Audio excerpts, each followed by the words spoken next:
ஓம் தத்சதாக்கியம் புருஷம் குஹேஷம் பக்தார்த்திநாசாய ஷரீரவந்தம்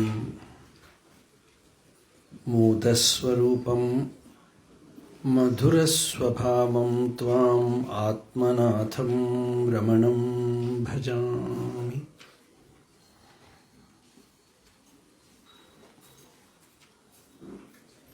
ஸ்ருதிஸ்மிருதிபுராணானாம் ஆலயம் கருணாலயம் நமாமி பகவத்பாதசங்கரம் லோகசங்கரம்.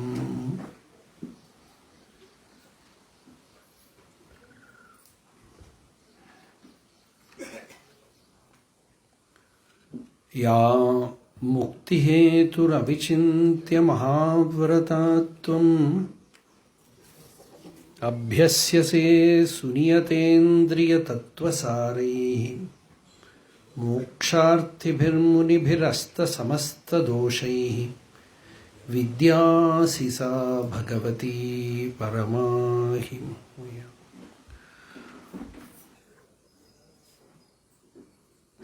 அத்தியாத்ம சாதனாங்கிற விஷயத்தையே பேசுவோம்.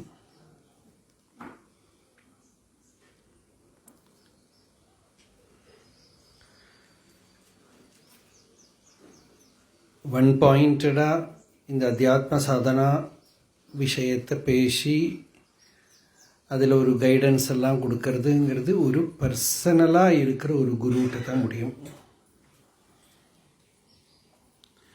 ஆச்சாரியனுங்கிறது காமனாக ஒரு ஸ்டேஜில் உட்காந்துட்டு எல்லாருக்கும் சாமானிய தர்மத்தை, சாமானியமாக இருக்கிற விஷயங்களை சொல்கிறது ஆச்சாரியரோட வேலை. குருங்கிறது பர்சனலாக ஒரு வியக்திக்கு அங்கேயே இருந்துட்டு பர்சனலாக 1-to-1 உபதேசம் பண்ணுறது தான் அதுக்கு குருன்னு பேர். அதனால நம்ம spiritual life, whether it is பக்தி ஒரு ஞானம் ஒரு யோகம், அதுக்கு எல்லாமே நமக்கு சரக்கு நம்ம கையில் இருக்கிறது இந்த சரீரம், பிராணன், மனசு, புத்தி, அகங்காரம், இதெல்லாம் தான். இதை நாம் எப்படி ஹேண்டில் பண்ண போகிறோம்? ஹேண்டில் பண்ணுறதுன்னா இது நமக்கு பிரதிபந்தம் இல்லாமல் எப்படி இருக்கும்? இது எதுவுமே நமக்கு அனுகூலம் இல்லை. இது எல்லாமே மாத்திரார்த்தம் ச பவார்த்தம் ச அப்படின்னு பாகவதன் சொல்கிறது. இந்த இந்திரியங்கள், மனசெல்லாம் ஈஸ்வரன் கொடுத்துருக்கிறதே வெளி விஷயங்களை கிரகிக்கிறதுக்கும் சம்சரிக்கிறதுக்கும் தான். ஆத்மனே அகல்பனாய, ஆத்மாவை மறைக்கிறதுக்கு. அதனால இது பிரதிபந்தமாகாமல் எப்படி வச்சுக்க முடியுங்கிறது தான் அத்தியாத்ம சாதனையில் ரொம்ப முக்கியம். இப்போ ஜபம், ஆகாரம், முதல்லையே ஞான விசாரத்தை முதல்லையே சொல்லிவிட்டோம். எப்பவும் சொல்கிற விஷயந்தான் எல்லாம் சொன்னோம். அன்னமயம் அப்படிங்கிற ஒரு பிளெயினை சொன்னோம், ஃபிசிக்கல்.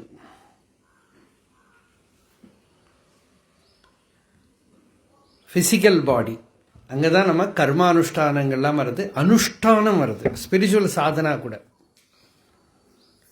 அத்தியாத்ம சாதனையில் ஃபிசிக்கலும் ரொம்ப இம்பார்ட்டண்ட் ஆக்கும். அப்படின்னா என்னதுன்னா பூஜை, நமஸ்காரம், பிரதட்சணம் எல்லாமும். ஏன்னா சில சமயத்தில் அது மட்டும் தான் நம்மளால் பண்ண முடியும். ஒரு கோவிலோடு வெளியில் இருக்கிற பிராகாரம் மாதிரியாக்கும் இந்த அனுஷ்டானங்கள்லாம். கிரியேன்னு சொல்லுவா இதுக்கு சைவ சித்தாந்தத்தில். சர்யா, கிரியா, சர்யா, யோகம், ஞானம்.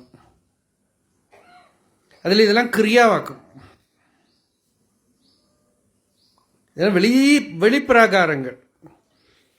ஆனால் அந்த இப்போ அருணாச்சலேஸ்வர் கோவில் வந்தீங்கன்னா வெளிப்பிராகாரத்தில் போனேன்னா அந்த கம்பத்திலையனார் சந்நிதி, அந்த குளம் தான் இருக்கும் அந்த இடம். அதுக்கு உள்பிராகாரத்தில் போனேன்னா இன்னமும் கொஞ்சம் கூட அந்த அருணகிரிநாதருக்கு தரிசனம் கிடைச்ச இடம் அந்த இடம். அப்படி வெள்ளாளர் மகாராஜா கோபுரம், அப்புறம் உள்ளே இருக்கிற பிராகாரம், இப்படி போகல. அந்த வெளி பிராகாரத்துலேருந்து வெளியில் வந்துட்டேன்னா கயோஸ் தான். ஒரே டவுனு அதோட கச்ச கச்ச கச்சான்னு இருக்கும். இது மாதிரி தான் அட்லீஸ்ட் ஃபிசிக்கலான அனுஷ்டான லெவல்லையாவது நிற்க முடிஞ்சாலே நிறைய விஷயங்கள்லேருந்து நமக்கு தப்பிச்சுக்க முடியும். ஃபிசிக்கல் அனுஷ்டானத்திலே ஒரு யோகம் உண்டு. இப்போ காத்தாலேருந்து ராத்திரி வேறு சில அனுஷ்டானம் பண்ணுறேன். மெக்கானிக்கலாக இருக்க சொல்லுவோம் இல்லையா? நிறைய நம்மளை அனுஷ்டானம் பண்ணுறத ஒரே மெக்கானிக்கலாக இருக்க சொல்லுவோம். இப்போ ஒரு சேலஞ்ச் என்னென்னா, மெக்கானிக்கலாக இருக்கிறது can you do it for 108 days. அப்போது போர் அடிக்கும், விரசத வரும், பிடிக்காது, ஒரு கனெக்ஷன் இல்லாமல் இருக்குது. ஒரு கால் அது முன்னால் கனெக்ஷன் இருந்த ஒரு அனுஷ்டானமாக இருக்கும், இப்போ கனெக்ஷன் இல்லை, போர் அடிக்கும், விரசத வரும் இல்லையா? இதெல்லாம் வரும், எந்த அனுஷ்டானத்துலேயும் வரும். இதெல்லாம் எல்லா அனுஷ்டானத்துலேயும் இந்த விரசதா வரும். இதோட நேர ஆப்போசிட் ஒன்று வரும், ரசாஸ்வாதம்னு ஒன்று வரும். நேர ஆப்போசிட் ரொம்ப சுகமாக இருக்குது. அப்படியே உட்கார்றதுக்குள்ளே ரமணாசிரமத்தில் சந்நிதியில் உட்காரத்துக்குள்ளே மெடிடேஷன் ஆயிடுத்துன்னு தோணும், சாட்சாத்காரமே வந்தாச்சுன்னு தோணும். பஸ்ஸில் ஏறுற வேறு தான், பராப்ஸ் ஒரு 2-3 தான் இருந்த பாக்கியம். இது ரசாஸ்வாதம். இதோட நேரம் ஆப்போசிட் ஆகும் இந்த ட்ரை ஃபீலிங். எல்லாருக்கும் ஸ்பிரிச்சுவல் லைஃப்பில் வரும். அந்த ட்ரை ஃபீலிங் வரத்த இந்த அனுஷ்டானங்களை நிறுத்துறதுக்கு நமக்கு ஒரே ஒரு மருந்து தான் நம்ம கையில் இருக்குது, குரு ஆக்ஞா ஒரு சாஸ்திர ஆக்ஞா. வேறு ஒன்றும் கிடையாது. இப்போ நீங்கள் ஆஃபீஸில் போய் ஒர்க் பண்ணுறீங்க பாருங்க, ஒர்க் பண்ணுறீங்கனாக்கா எனக்கு இன்னைக்கு போர் அடிக்கிறது, மூடு இல்லை அப்படின்னு சொல்ல முடியாது இல்லையா? மூடு இருந்ததோ மூடு இல்லையோ, போர் அடித்ததோ, ஏன்னா அங்கே ஒருத்தர் இருக்கு, அவனை பயம் இருக்குது, இல்லாட்டா அவள் சொல்லி அனுப்பிவிடுவா. அப்போ பிடிச்சாலும் பிடிக்காட்டாலும் எல்லாம் போய் பண்ணணும் இல்லையா? இதோட ஒரு மைல்டு ஃபார்ம் பூஜையிலையும் வரும். இங்கே கவனிச்சிருக்கலாம்? ஏன்னா பூஜையில் எங்கேயோ நமக்கு நம்பிக்கை இருக்கோ இல்லையோ, சாமி அங்கே உட்காந்துருக்காரோன்னு ஒரு டவுட்டாவது இருக்குது. அதனால நமக்கு பிடிச்சாலும் பிடிக்காட்டாலும் ஒரு நைவேத்தியமாவது வச்சு ஏதோ ஒன்று காட்டணும். கரெக்டா? அதே இது நம்ம பர்சனலி பண்ணுற அனுஷ்டானத்தை விட்டுடுவோம் இல்லையா? இதில் தான் நமக்கு ஒரு ஆங்கர் எல்லா இடத்துலையும் வேணும்ங்கிறது. யாரோ ஒருத்தர் நம்மளை பார்க்குறா, நம்ம ஒரு அனுஷ்டானம் பண்ணுறதை யார்கிட்டையோ சொல்லி வைக்கணும், பெரியவாக்கிட்ட. ஒரு அவா சொன்ன ஆக்ஞை விதி இதெல்லாம் மனோநியமனத்துக்காக யோகிகள் கண்டுபிடிச்ச ரகசியங்களாக்குதெல்லாம். இதெல்லாம் ரிஷி புரோக்தம் நம்ம சொல்லி பண்ணின்னு இருக்கோம். அவள் கண்டுபிடிச்சிருக்கா, இது இல்லாமல் முடியாதுன்னு. யாரோ ஒருத்தர் ஒரு விகிதம், விதி, அனுசாசனம், ஏதது அனுசாசனம்லாம் சொல்லி வச்சிருக்கு. ஏன்னாக்கா அப்போ மனசுக்கு அந்த குச்சியை கொஞ்சம் பயம் இருக்கும். சரியா? இப்போது புத்திசத்தில் ஜசீன் அப்படின்னு ஒரு மெடிடேஷன் இருக்குது. யோக சாஸ்திரத்தில் ஆசன ஜெயம்னு சொல்லுவாள். அப்படி உட்காந்தானா அசங்காமல் அப்படி உட்கார்றதுக்கு இருக்கிற பவர். அதில் ரசாஸ்வாதம் இருந்தால் கஷ்டமே இருக்காது. ரசாஸ்வாதம் வந்துருத்தானா கஷ்டமே இருக்காது. அப்படி மெடிடேஷன் சுகமாக செட் ஆகிடுத்தானா நீங்கள் எத்தனை நேரம் வேணால் உட்காருவேன், ஏன்னா யூ ஆர் என்ஜாயிங். ஆனால் அது இல்லாமல் உட்கார வேண்டி வந்துடுத்தானா அந்த ப்ராக்டிஸோட ஃபஸ்ட்டு ஸ்டேஜில் முடியவே முடியாது. ட்ரை ஃபீலிங் வரும், ஒன்றும் பிடிக்காது, எழுந்திருந்து போயிடலான்னு தோணும், எல்லாம் தோணும். அதனால அவளோட ஃபஸ்ட்டு ப்ராக்டிஸே என்னதுன்னா, எத்தனையோ மணி நேரம், எனக்கு அதோட இது எவ்வளோ நேரம் பண்ணுவா தெரியாது, 1 hour 2 hours நிறைய ஹவர்ஸ் எல்லாம் உட்காருவா. மெடிடேஷன் பண்ணப்படாது, ஜபம் பண்ணப்படாது, மைண்டால் எதுவும் பண்ணப்படாது. அந்த சரீரத்தை ஜெயம், ஆசன ஜெயம், அப்படியே அசங்காமல் உட்காரணும். இதில் அந்த மாஸ்டர் ஒரு புத்திஸ்ட் மங்க் இருப்பராக இருக்கும், கையில் ஒரு குச்சி இருக்கும், ஒரு பரம்பு இருக்கும், அதை வச்சு நடந்துன்னு இருப்பான். இப்படின்னு அசங்கினா அப்புறம் படார்னு விடுவார். அந்த படார்னு விடணுமானா நீங்கள் அங்கே பணம் கொடுத்து புக் பண்ணி அந்த அடி வாங்கிக்கணும். சரியா? இல்லாமல் அவராகிட்ட அடிக்க மாட்டார். பட் நீங்கள் எனக்கு அந்த கோர்ஸ் பண்ணணும் அப்படின்னு இல்லையா? இது அப்படி பண்ணி அப்போ அசங்காம ஆசன ஜெயம். இப்போ அந்த ஆசன ஜெயம் பெரிய விஷயம். இப்போ பாகவத சப்தாகத்தில் எல்லாமே நான் பார்த்துருக்கேன். நிறைய பேருக்கு பாகவதத்தை வச்சு மணிக்கணக்காக உட்கார முடியும். அப்போ அது ஆசன ஜெயம்ங்கிறது யோகத்தில் ரொம்ப முக்கியமான ஒரு ஸ்டெப்பு. ஃபிசிக்கல் ஆசன ஜெயம். இதே மாதிரி மனசுக்குள்ள வரத்த பூமிகா ஜெயம்னு பேர்.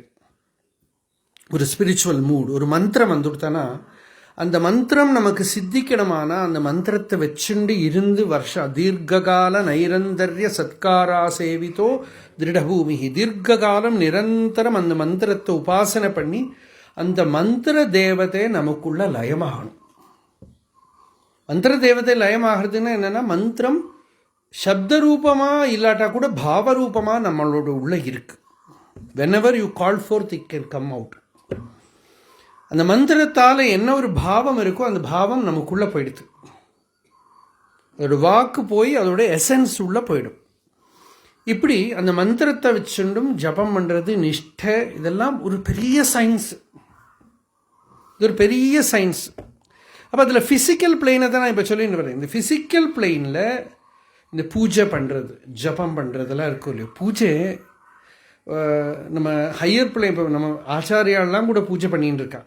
பாரதி தீர்த்த சுவாமிகள்லாம் இந்த வயசுலேயும் இப்போது உட்காந்து டெய்லி சந்திரமௌலீஸ்வர பூஜை பண்ணுறா. அதை பார்த்தோம்னா தெரியும், வயசாக ஆக அந்த கை விரல்களுக்காக எல்லாத்துக்கும் ஒரு கோரிலேஷன் வரத்துக்கு கூட அது உபயோகப்படும்னு தோணும். ஏன்னா அப்படி ஒரு சிஸ்டமேட்டிக், அப்படி ஒரு டிசிப்ளின். இங்கே வைக்கணும் தான் இங்கே அந்த எழுந்திருக்கிறது கூட எல்லா நாளைக்கும் ஒரே மாதிரி இருக்கும். அந்த எடுத்து அந்த சந்திரமௌலீஸ்வரர் அப்படி வைக்கிறதுனா அது எல்லா நாளும் ஒரே மாதிரி இருக்கும். இதெல்லாம் சரீரத்துக்கு ஒரு டிசிப்ளின், சரீரத்துக்கு ஒரு ட்ரைனிங். ஒரு பிரதட்சணம் ஒரு ட்ரைனிங், நமஸ்காரம் ஒரு ட்ரைனிங். யாரோ கேட்டிருக்கா ஹடயோகம், சில யாரோ அன்னைக்கு கேட்டாங்களே ஹதயோகம் இல்லை, அது ஹடயோகம்.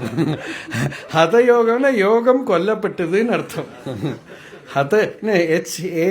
HATHA போடுறோமோ இல்லையோ, அதனால் அதை ஹதான்னு வாசிக்கலாம். அதனால இங்கிலீஷில் எழுதுறது ப்ராப்ளம். அது ஹதயோகானாக்கா, இன்ஃபேக்ட் யோகா டீச்சர் தான் அது சொன்னான், ஒரு யோகா டீச்சர். ஹதயோகானாக்கா யோகா கில்டு. ஹட்ட யோகம்னா, ஹட்டம்னாக்கா மனசு வழங்க மாட்டேங்கிறது, பாடி வழங்க மாட்டேங்கிறது. அது லகு இல்லை. யோகத்தோட லட்சணமே என்னென்னா, யோகம் இஃபெக்டிவ் ஆகிடுத்து வச்சுங்கோ. ஃபஸ்ட்டு லட்சணம் என்னென்னா, பாடி இஸ் வெரி ப்ளையபிள், லைட்னஸ் இருக்கு. லகுத்வம், ஆரோக்கியம், அலோலுபத்வம், வர்ணப்பிரசாதா, ஸ்வரசௌஷ்டவம் ச. இவ்வளோ லட்சணங்கள் சொல்கிறது. ஸ்வரம் மதுரமாகிறது, வர்ணம் பிரசன்னமாகிறது, சரீரம் லகு ஆறுது, ஆரோக்கியம் இருக்குது, பிரசன்னதை இருக்குது. இதெல்லாம் யோகத்துக்கு லட்சணங்கள். அது இல்லாமல் இருக்கிறது என்ன? குருத்துவம், ஒரு ஹெவினஸ் பாடி. இது இல்லை, அது வெளியில் இருக்கிற toxic material, psychic toxic materials எல்லாமும் அப்சார்ப் பண்ணும். Not simply physical toxic materials, psychic toxic மெட்டீரியல்ஸையும் அப்சார்ப் பண்ணும். இதெல்லாம் உள்ள வர சரீரம் டல் ஆகிடும், இன்சென்சிட்டிவ் ஆகிடும். அதனால சரீரத்துக்கு இருக்கிற அனுஷ்டானங்கள் இருக்கு பாருங்க. ஃபிசிக்கல் அனுஷ்டானம், பிரதட்சணம், நமஸ்காரம். இப்போ கிரி பிரதட்சணம் போகிறோம், ஆர் நம்ம கிரகத்தில் இருந்தாலும் நமஸ்காரம் பண்ணுறோம், ஹடயோகம் பண்ணுறோம். ஹடயோகம் வேணுமா தான் கேட்டிருக்காவா. ஹடயோகம் ரெண்டு விதத்தில். அது நன்னா தெரிஞ்சவாள்லாம் என்ன சொல்கிறான்னா, அது வாஸ்தவத்தில் உள்ளேந்து வெளியில் வரதாக்கும் ஹடயோகம்ங்கிறாவா. அப்படியெல்லாம் சில பெரியவாள்லாம் சொல்லியிருக்கா, அனுபூதியிலேருந்து ஹடயோகம். ஆனால் ஹடயோகம் from outside inside also very helpful to an extent where it can help you to keep the body undisturbing. ஸ்பிரிச்சுவலாக நம்மளை டிஸ்டர்ப் பண்ணாமல் இருக்கிறதுக்கு, சரீரத்தை ஒரு சிஸ்டத்தில் வச்சுக்கிறதுக்கு. அதால் என்னென்ன யோகான்னு சிங்கேரியிலெல்லாம் பார்த்தா ஆச்சாரியர்கள் எல்லாம் யோகிகளாக இருந்திருக்காங்க. எல்லா ஹடயோகமும் அனுஷ்டானம் பண்ணினவாளாக எல்லாம் இருந்திருக்காங்க.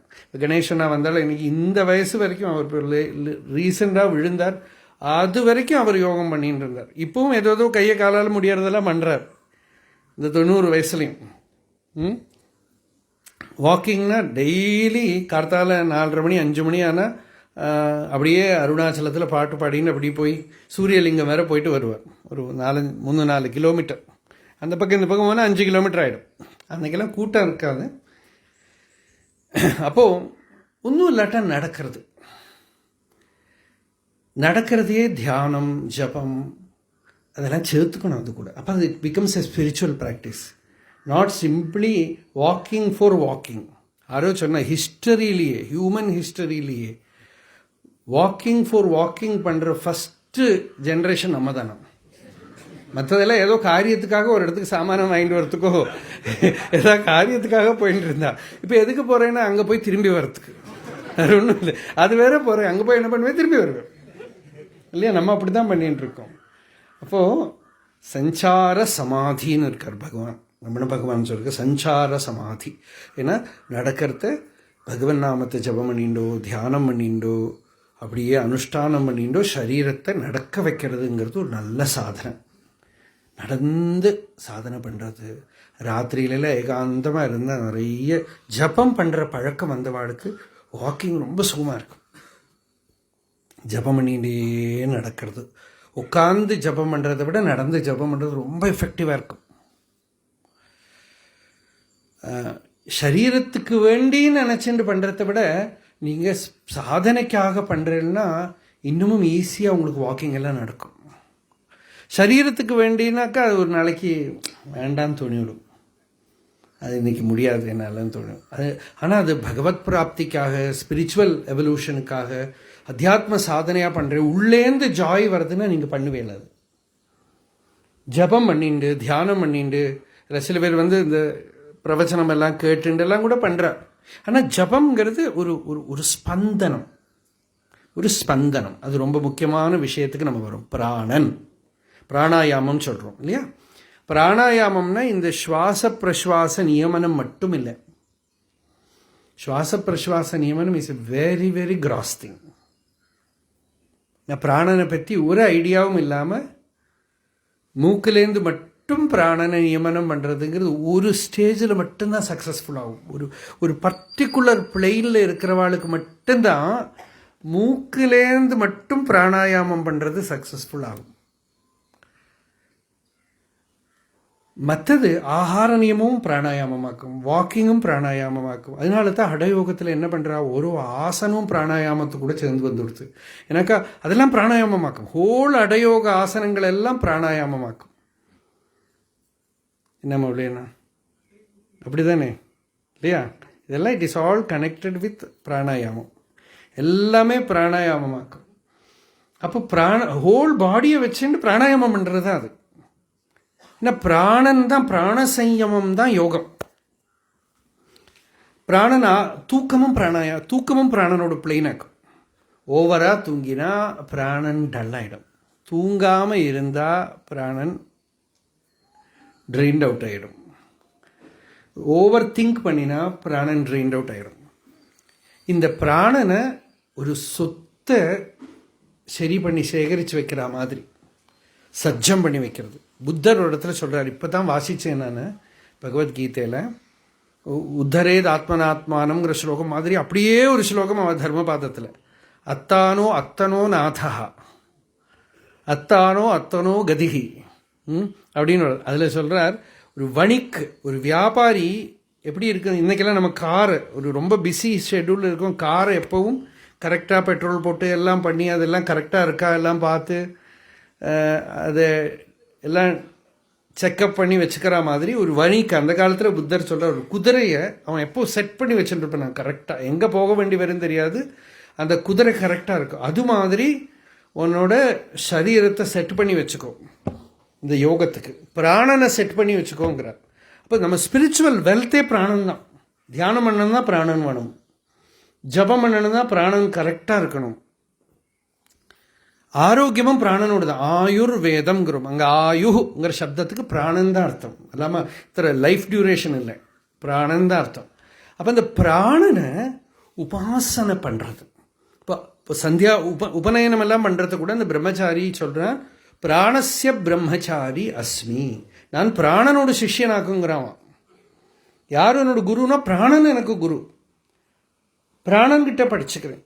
இதுல நிறைய சீக்ரெட்ஸ் இருக்குது. ஒன்று இங்கே ரொம்ப டல்லாக இருக்கையில் வச்சுக்கோ, டயர்டாக இருக்கையில் வச்சுக்கோ, கரெக்டாக உட்காந்து பிராணாயாமம் பண்ண முடிஞ்சாலும் பலிக்கலாம். பட் அதெல்லாம் வேணுங்கிறது கூட இல்லை. நீங்கள் நல்ல ஒரு காட்டுக்குள்ளே போய் நிறைய மரங்கள் செடிகள் இருக்கிற இடத்துல போய் பேசாமல் உட்காருங்கோ, பிராணாயாமத்தோட எஃபெக்ட் வந்துடும். பிராணாயாமம் பண்ணணுங்கிறதுல கண்ணால் பிராணனை குடிக்கும். பிராணன் ஆக்சுவலி மூக்கால் மட்டும் போகிறது மட்டும் தெரிஞ்சிடாக்க நம்ம நியமனம் பண்ணுறோம். இந்த கண்ணால் ரூபம் உள்ள போகிறதே அதுவும் இந்த பிரெத் மாதிரி தான். காதால் சப்தம் போகிறதே அதுவும் பிரெத் மாதிரி தான். வாயால் சாப்பிட்றோமே அதுவும் பிரெத் மாதிரி தான். கையால் தொட்டுட்டெல்லாம் தெரியறது அதுவும் பிரெத் மாதிரி தான். அப்போது காட்டில் போய் உட்காந்துட்டு நீங்கள் அந்த செடி கொடிகள் கூட எல்லாம் அதுலேயுமே சத் சங்கம் துசங்கம் எல்லாம் வரலாம். இந்த காட்டில் இருக்கிற மரங்கள் எல்லா மரங்களும் நல்ல மரங்கள் இல்லை. நீங்கள் அங்கே போனால் சில இடத்துல போனால் நீங்கள் ரிஃப்ரெஷ்ட் ஆகிடுவேல், சில இடத்துல போனால் நீங்கள் ரிஜுவினேட் ஆகிடுவேல். அதுபோல் ஜலராசி நான் அது நிறைய அனுபவிச்சிருக்கேன். ரொம்ப டயர்டாக இருக்கும் திருவண்ணாமலையில். அப்புறம் அந்த ஏரிக்கரையில் போய் அப்படியே உட்காந்துட்டு கொஞ்ச நேரம் உட்காந்து அப்போ ரொம்ப க்ஷீணமாக இருக்கும். ஒரு 1/2 hour 1 hour ஆகிறதுக்குள்ளே நல்லா தியான நிஷ்டமாயிடும். சரீரமெல்லாம் எனர்ஜைஸ் ஆகிடும். அந்த ஜலம் இருக்குது பாருங்க, வெளியிலெல்லாம் சூடு, அந்த ஜலத்திலேருந்து வர குளிர் ஒரு பக்கம். பிராணன் ஏன்னா ஆப்போமையாக பிராண ஆப்போவை பிராணகா ஒன்று இந்த அதுதான் அதில் சாந்தோக்கிய உபநிஷத்தில் வருது. ஜலம் காமம் ஆபஃப் பிப. அங்கே ஜலம் எத்தனை வேணா கூடி அதில் பிராணன் நின்றுக்கும். ஏன்னா ஜலமும் பிராணனும் ஒன்றுன்ட்டு. அப்போது இதை தெரிஞ்சுட்டாக்க நம்ம பெரியவா என்ன பண்ணுறா, ஒரு பாத்திரத்தில் ஜலத்தை முன்னால் வச்சுட்டு ஜபம் பண்ணுறா. அது ஒரு மினியேச்சர் ஃபார்ம் தான் அது. சரியாக கொஞ்சோண்டு ஜலத்தை வச்சுன்னு பண்ணுறோம். அது எப்பவுமே பழைய காலத்துக்காரர் சொல்லுவா, ஒரு ஜலபாத்திரம் பக்கத்தில் இருந்துகிட்டே இருக்கணும். அவள் எப்பவும் கையில் ஜலபாத்திரத்தை வச்சுட்டு இருப்பா. இதெல்லாம் அவள் பார்த்துருக்கா கொஞ்சம் கொஞ்சம். பட் அது ஒரு ஸ்மால் ஃபார்ம் தான். இப்போ நம்மளோட மாடர்ன் கமண்டலம் தான் இதெல்லாம் வச்சுட்டு இருக்கோம், ஜலபாத்திரம். அப்போ இந்த ஜலம் ஆகிரணம் பண்ணும் மனசை எல்லாம் இப்போ சொல்கிறேன், எல்லாருமே சொல்கிறேன். அது ரொம்ப ஆகிரணம் பண்ணும், சித்தவృத்திகளை ஆகிரணம் பண்ணும், மந்திராதிகளை எல்லாம் ஆகிரணம் பண்ணும். அதனால தான் உதகசாந்தி எல்லாம் பண்ணுறோம் நம்ம. ஒரு அக்னி பியூர் ஃபார்மில் இருக்கிற பஞ்சபூதங்களும் பிராணாயாமத்துக்கு ஹெல்ப்ஃபுல். மிருத்திகா மண், ஜலம், அக்னி, வாயு, ஆகாசம் கேட்கவே வேண்டாம். பரந்த வெளியாக இருக்கிற ஆகாசம். பிராணனை சஃபகேட் பண்ணுறது நம்ம வீடுகள் தான் இல்லையா? வீட்டுக்குள்ளே அந்த சின்ன ரூமுக்குள்ளே அங்கே டிவியும் போட்டுண்டு மொபைலையும் பார்த்துட்டு பிராணன் சஃபகேட் ஆகிடும். அப்போ பிராணனை உபாசனை பண்ணுறது சாதனையோடு ரொம்ப முக்கியமான ஒரு அம்சமாக தெரியறது. எஸ்பெஷலி நம்ம வயசாக இன்னும் நம்மக்கிட்ட பர்ஸு காலி ஆகிட்டே இருக்கு. சின்னத்தில் எங்கே இருந்தாலும் எப்படி இருந்தாலும் எனர்ஜெட்டிக்காக இருப்போம். ஒரு ஏஜ் தாண்ட நம்மக்கிட்ட பிராணன் ரொம்ப கம்மி ஆகிட்டே இருக்கு. அதனால் அப்பப்போ ஃபில் பண்ணிக்கலைன்னா நொயின்னு ஆகிடும். அப்புறம் என்ன இது டாக்டர்கிட்ட அங்கே போய் காட்டின்னு இருப்போம். பிராணன் எந்தெந்த இடத்துலேருந்து விட்டு போகிறதோ அங்கெல்லாம் வியாதி வரும்னு சாஸ்திரம் சொல்கிறோம். அப்போ பிராண உபாசனை சத் சங்கத்துலேயும் பிராணன். இப்போ ஒரு நல்ல சத் சங்கம்னா என்னங்க, பாடா ரொம்ப சுகமாக இருந்ததுன்னா பிராணன் ஃபில் ஆகிடுது. பெட்ரோல் பங்கில் போய் பெட்ரோல் போட்டுக்கிற மாதிரி தான். நல்ல க்ஷேத்திரங்கள்லையும் பிராண பிரதிஷ்டா தானே சொல்கிறோம். பிராணனை தான் பிரதிஷ்டை பண்ணுறோம் அந்த இடத்துல. அப்போது இதெல்லாம் ஸ்தூலமாக பிராணோபாசனை, ஆகார நியமம் பிராணோபாசனை, நித்ரை பிராணோபாசனை. நம்ம விஷய போகம் அனுபவிக்கிறதும் பிராணோபாசனை தான். விஷய போகங்களை அமிதமாக அனுபவிச்சா பிராணன் போயிடும். அது எப்படி அனுபவிக்கணுமோ ஆகார விஹாராதிகள் எல்லாம் யுக்த ஆகார விஹாரஸ்ய யுக்த சேஷ்டஸ்ய கர்மசு யுக்த ஸ்வப்னாவபோதஸ்ய யோகோ பவதி துக்கஹா. இப்போ பிராண உபாசனை இது ரொம்ப முக்கியம். இதெல்லாம் இதோட சயின்ஸை தான் நான் சொல்கிறேன். இது ப்ராக்டிக்கலி நம்ம எப்படி பண்ணுறோங்கிறது நம்ம ஒருத்தரோட வாழ்க்கையிலையும் கொஞ்சமாக அதோட வேரியஸ் ஆஸ்பெக்ட்ஸ் தொட்டு தான் வரும். இதோட சாஸ்திரம் தான் சொல்கிறேன்.